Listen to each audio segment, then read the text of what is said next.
3, 2, 1, go.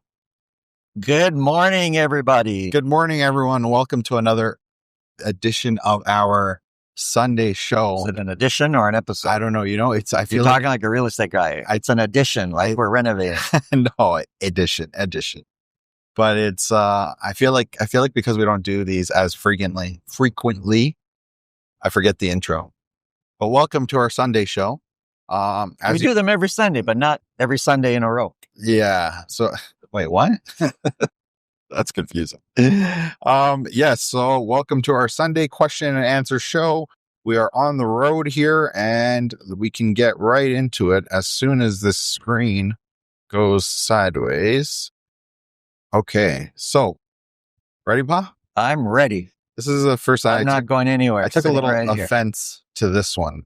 So Mystery Bro 100. Mystery Bro. That's their name? Mystery Bro says, love your regular show. Thank you. Thank you. Why are you continuing to read? I know. I should stop there because it takes a drastic turn there. But whenever there's a but, it negates whatever. There's no but. It's ... Same thing. Hate this format. Oh, sorry. And the worst part. You're going to hate it again. And the worst part. And your pal doesn't come close to your charm, Santo. I don't know if I should say, oh, thank you. Thank you. Yeah, I think. But my pal, I assume he's referring to you, right? I don't think there's anyone else on these shows unless you do them without me. I'm moonlighting with another son. I don't see this pal is my son. And he is way more charming than me. Oh, that's very nice. Handsome? I don't know. But he's definitely charming. Oh, man. Yeah. So that was an interesting comment. I think we get a lot of good feedback. So he actually said, hates this show, this format. Hates this format. And you suck. Well, I mean, lucky for him. Yeah. Lucky for him. This is only 20% of our videos. So the other 80% don't include me. Yeah. And it's a different format. So I guess we won't see you on this show. Don't listen to him. I know. I can't even reach. Don't listen to him. It's fine. This is why we didn't do the show last week. Because when I saw this comment, You're in bed all weekend. So thrown off. I've just recovered. So now you're But yes, so thank you, Mystery Bro, for liking our other shows. Hopefully you come around to this one. But okay, next comment here comes from Buzz4208. And Buzz says, thanks, great information. You're welcome. Stop. Why are you continuing to read? Just stop right there. We need some Maple Leaf updated opinions, free agents, re-signs, and draft picks. Thanks again and have a great day, Buzz. Why are you throwing the Leafs Buzz, into this? Anytime we get ruining our show. Anytime we get a little notification and it's from Buzz, it's usually a question about the Leafs. And I appreciate it so much, but I don't think that the other people that watch appreciate it as much as I do. Didn't we just trade, last night, the night before, 2 nights, 3 nights, recently? Didn't we just trade our fighter that doesn't fight? Yes, we did. We did. So hopefully, I believe that this year is the year. And it's weird talking about the Leafs in the summer, like this deep into the summer. Should we talk about golfing? But the Leafs, we said we were going to golf this year, and we haven't golfed once this year. So I think we need to get... The girls are all out doing something tomorrow. Maybe we go to a driving range. That's right. Yeah. That's what I'm doing now. I'm driving. Might as well go to a driving range. Oh my God. Yes. The Storage Mart has the Leaf logos on the side of the windows. That's cool. Interesting. Good timing. So the Leafs, eh? Yes. I think that all I'm going to say to not bore the rest of the viewers that don't care about hockey and don't come to this channel to watch hockey or watch information about hockey is I believe that we have the right mix now. And yeah, this is being recorded. I'm confident. Confident. This is being recorded. I will say it till they win the cup. Huh? So they traded a fighter that doesn't fight. Hopefully they're trading defensemen that don't defend. Hopefully they're trading goal scorers that are not scoring. Yeah, but there's some drama over that trade because apparently he was kind of giving. This is a conversation for another video. Okay, so next was like the ultimate teaser. Okay, so he was talking to Marner about moving to Vegas and like giving him like tips and stuff like that about what life is like in Vegas, because I think he was in Vegas for a certain amount of time or something like that. But yeah, so it's a whole thing. But anyways, yeah, so let's get back to the real estate side. Okay. Okay, so Ron2463 says, this is regarding our video where we talked about the mortgage broker that basically took advantage of the client. That happens? I know, crazy, eh? So that's sarcasm, folks. Ron says, I think it's the mortgage broker's plan to screw over the buyer. Knowing that the buyer put down an offer with a deposit, the mortgage broker now will lock the buyer into a higher mortgage rate, therefore make more money for himself. Probably. I think that's especially that whole attitude of, oh, don't worry, we'll deal with that after. I think that's exactly what they were trying to do. Yeah. It's something that we've heard. I don't want to say it's common, but it's something that we hear fairly regularly. Yeah. This is not against mortgage broker. There are lots that do a great job and are seriously doing things in the client's best interest and educating the clients and helping them pick the right mortgage product for the client. Yeah. But like any industry, you're going to get your bad apples. Yeah. And one of those, I think one of the kind of telltale signs, because we've heard about this before, and one of the telltale signs is if a mortgage broker is kind of telling you like, don't worry. Like, you have your, let's say, home or financing condition, and a mortgage broker is basically saying, oh, don't worry about it. Yeah, you're good. You're just waive it. Don't worry about it. And we'll get your mortgage no matter what. Yeah. And I think that's one of the telltale signs that you're probably going to be in a tricky situation come closer to closing, because it's true, right? You put down your deposit, you put down your financing inspection, you waive the financing inspection, and then you get to a point where you're closing and you're kind of handcuffed because your mortgage broker is the one that is putting everything together, and they're the ones giving you all the options. And usually if it's like, a week before closing, it's tough to just say, okay, you know what, let me find a different mortgage broker, right? Yeah. They need a little more lead time to prepare stuff. But but if you don't qualify under the traditional way, you won't qualify somewhere else either. Yeah. I think the best thing to know is that, like, we've worked with many great mortgage brokers. The one we work with now, great mortgage broker, and he does a lot, like everything up front, really. Yeah. Right. Like all the document collecting, all the sending to the bank to get the pre-approval, like all that is done before we even see houses. Absolutely. So that they know exactly what they qualify for. They know exactly, they know which banks are offering them money. Like it's all done ahead of time so that none of this becomes an issue. That's a true pre-approval. The pre-approval is not a suggestion that, maybe later we can get you. It's like you're pre-approved up front. And exactly. You know the numbers. Exactly. The only thing left to do is confirm the value of the property you're buying. Yeah. So, okay, next comment here comes from Varujan E8P. And Varujan says, good afternoon, Santo. Can you provide termination volumes for GTA? So, amount of terminated listings, I imagine. Well, there's, without giving you a specific percentage, which is probably what you're looking for, there's lots. And at different times of the year, that number increase. For example, there's going to be, during August, a higher percentage than normal of terminated listings, because a lot of times people will list at the beginning of spring, and the kind of natural termination date on the listing agreement will be the end of August, the end of the summer. Same thing that'll happen come the fall. There'll be a lot of listings come up with an expiry date, kind of like a natural mental block, like a mental end period till the end of the year. Yeah. And so you'll see that also in December, that percentage higher in those months. Maybe we should, on some of our charts, actually put some percentages there.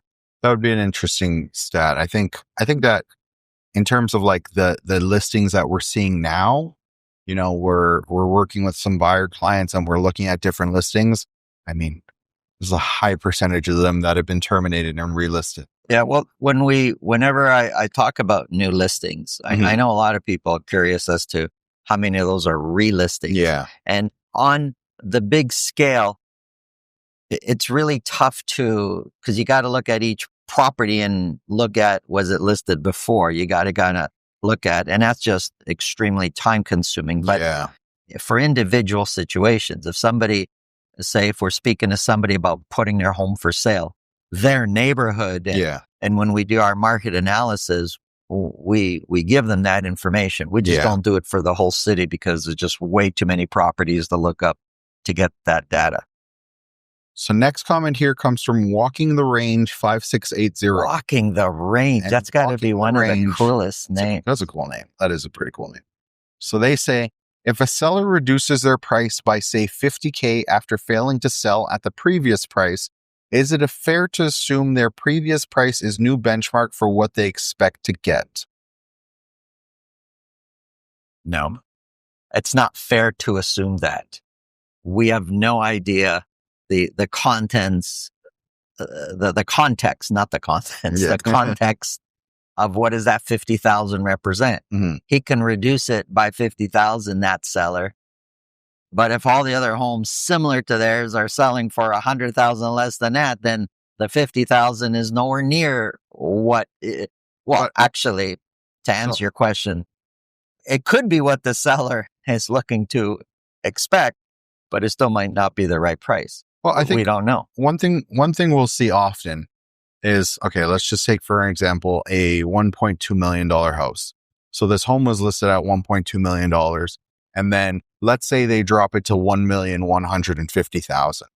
If it's a price drop like that, I'm based on my experience of looking at listings, and you can say yours too if you'd like.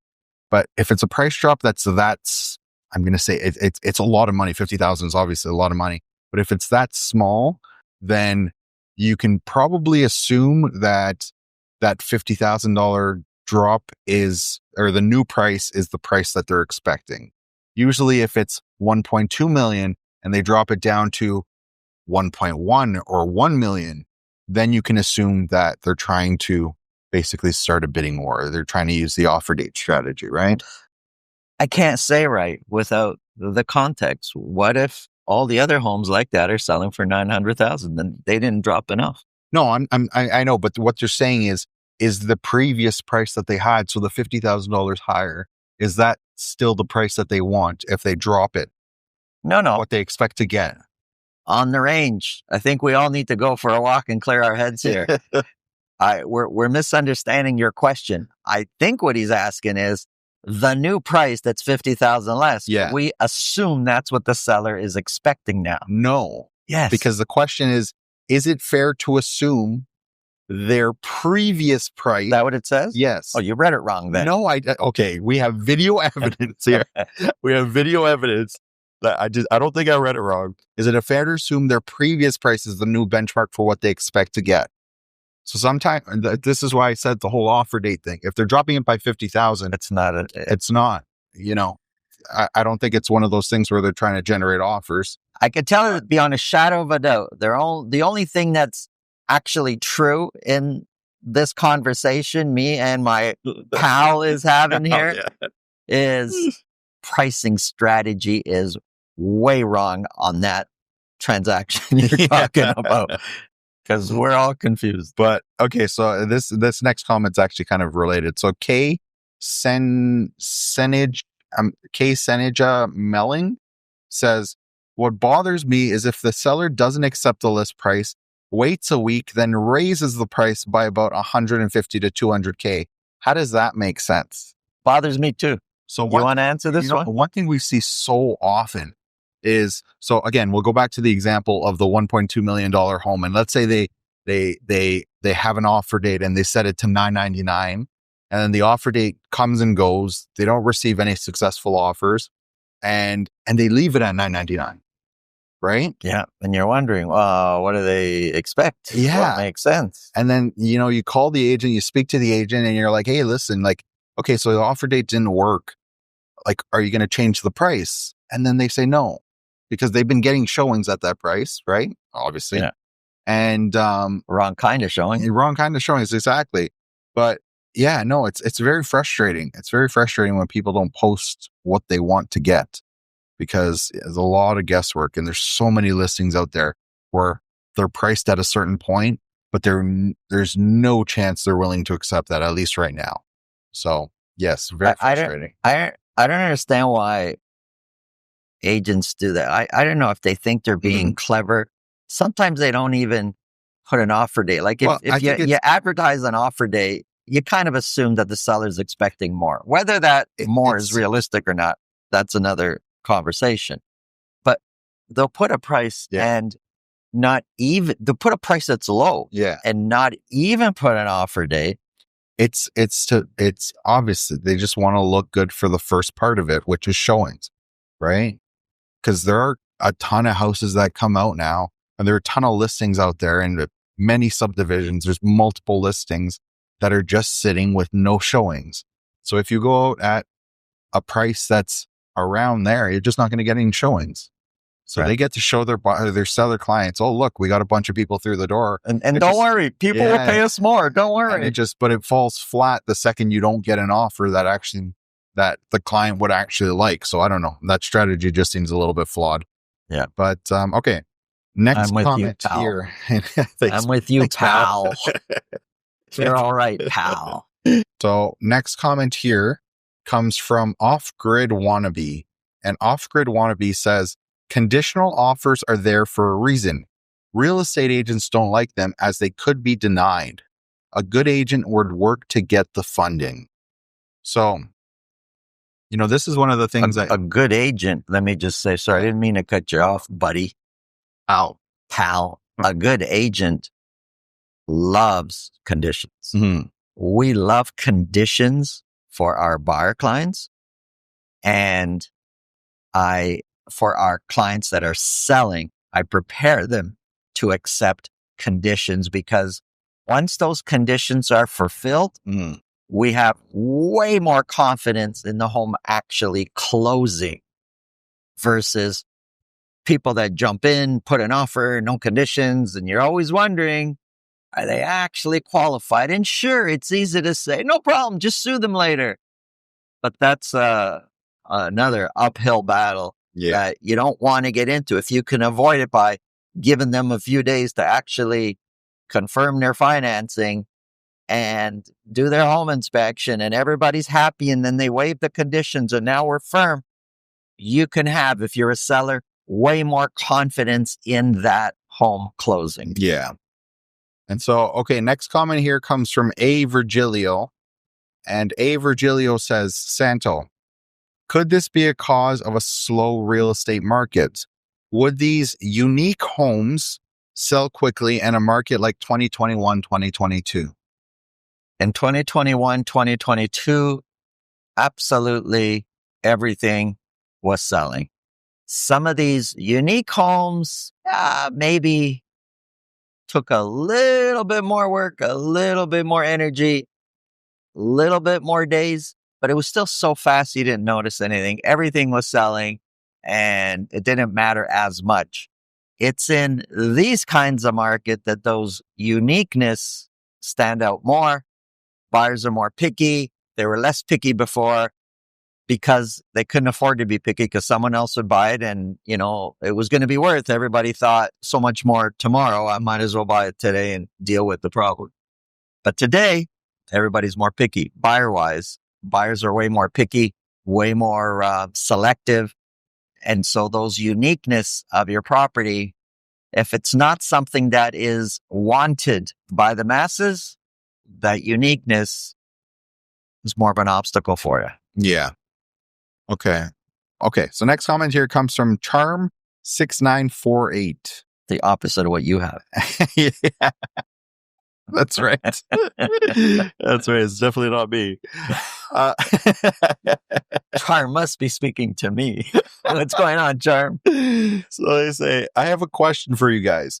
For my friend who has gotten into a situation as a cash buyer shopping for a condo. Is Charm calling for a friend? Yes, he is calling for a friend. So he signed a buyer's representation Form 300 with an agent he no longer wants to work with, and she refuses to release him from the contract terms, which gives her 5% of any purchase he makes within the next 3 months. 5%? 5%. What should be his next steps?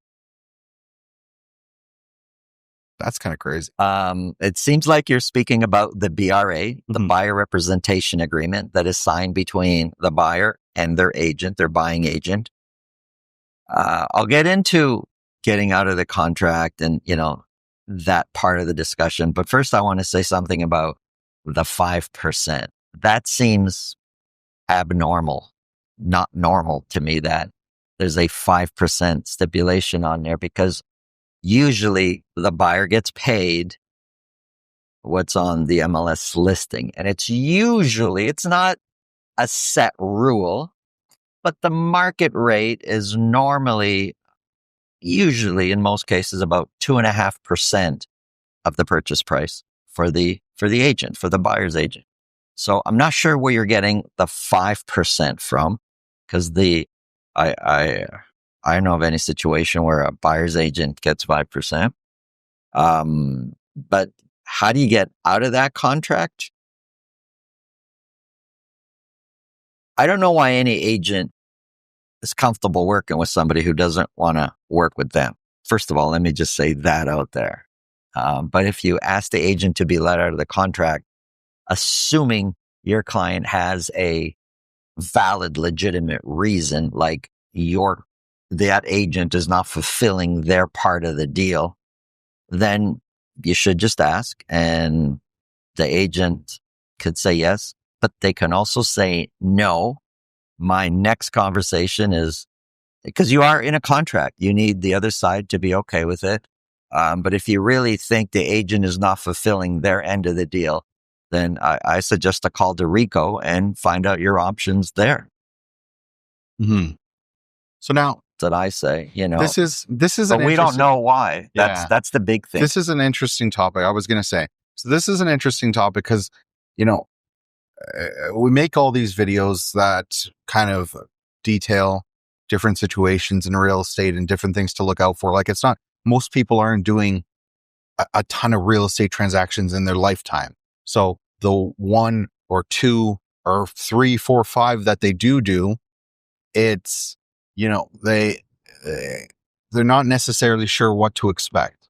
Right. Yeah. And so when we make these videos, we'll get calls from people that they'll tell us, my agent did this wrong. My agent did that wrong. And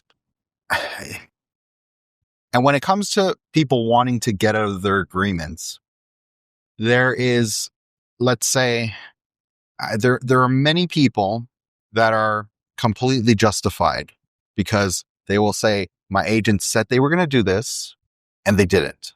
Right? Yeah, and that's a breach of contract on the agent side. The agent tells a story just to get you to sign. Exactly. The agents, they're not doing what they said they were going to do. And in most cases, I'm going to say I think it's fair to say that's the case where the agent just doesn't live up to the expectations and that they gave the clients. Correct. Right. But then there are a few cases as well where the public's at fault. The expectations of the, let's say in this case, a buyer client are a bit extreme, right? So do you remember we received a call from someone that they had signed a buyer representation agreement with their agent, and they were, I think it was like a week and a half into working with their agent, right? I remember the call. And so they worked with this agent for about a week and a half. They were going to see some properties, but because of the schedule of the buyers, the work schedule, they didn't necessarily know too far in advance when both of them were going to be free to go. Like, it was a couple, both of them would be free to look at properties. So it was kind of like, they would reach out to their agent, and within a few hours, they would try and book a few showings and go see some houses. In the late morning, they'd want to see properties. Exactly. That afternoon, that evening. And so in this particular case, they had, there was a property that they really liked that they wanted to go see. And this was the tenanted property. It was a tenanted property. And the agent basically told them, hey, I couldn't add this one to the list today because we need more notice.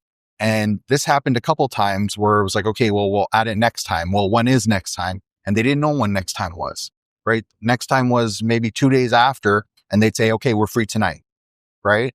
And because of the situation with the tenanted property, and they needed a certain amount of notice. Many tenanted properties you can't show without 24-hour notice. Those are the rules. And in this particular case, the buyer, when they were speaking to us, they were basically telling us that they felt like the agent was not showing them this property because they thought that it was a commission issue. They thought that the agent would be receiving a lesser commission on this property. So that's why he didn't want to show them the property. Yeah. And I looked it up. Yeah, you did look it up.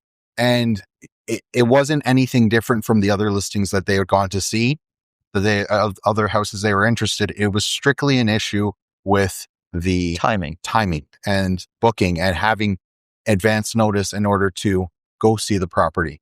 And so again, they were about a week and a half into this contract, and then they didn't trust their agent because they felt like he wasn't showing them this house because of the commission.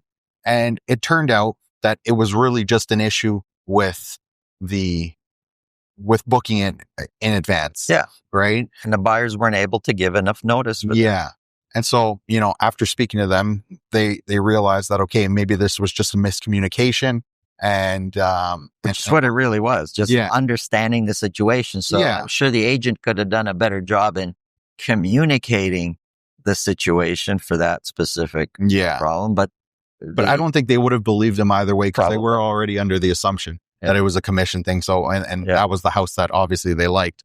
And so I don't think they would have believed him either way. Right.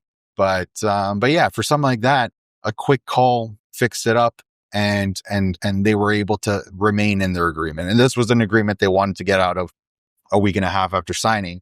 And so for something like that,